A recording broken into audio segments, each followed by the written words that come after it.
معاملہ تو اللہ رب العزت کے ہاتھ میں. ایک حدیث میں ہے رسول اللہ صلی اللہ علیہ وسلم نے فرمایا, حضرت عائشہ راوی ہیں رضی اللہ عنہا فرماتی ہیں اللہ رب العزت نے کچھ چیزیں قسم کھا کر ارشاد فرمائی ہیں, ان میں سے ایک یہ بھی کہ جو مجھ پر کامل یقین اور بھروسہ کرے گا میں اس کو ہر حالت میں ہر صورت میں رزق پہنچا کے رہوں گا,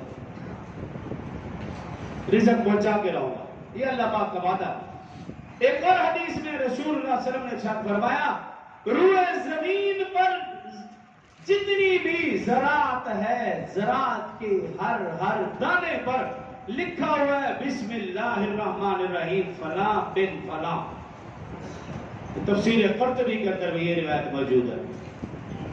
روئے زمین پر جتنی بھی زراعت ہے, زراعت کے ہر دانے پر اللہ نے لکھ رکھا ہے بسم اللہ الرحمن الرحیم فلاں بن فلاں, ہر ایک کا نام لکھا ہے. تو پھر ہمیں رزق کی پریشانی. اور حدیث مبارکہ میں ابن مسعود رضی اللہ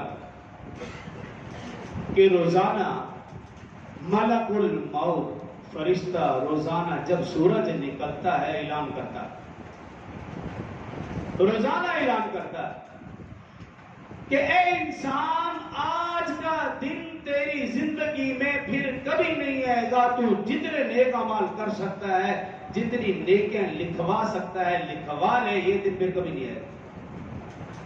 اور پھر حدیث میں 2 فرشتے اور ان میں سے ایک فرشتہ یہ اعلان کرتا ہے اے اللہ اللہم اعطی منفقا طلبا, اے اللہ آج کے دن میں جو شخص تیری راہ میں مال خرچ کرے تو اسے بہتر بدلہ عطا فرما.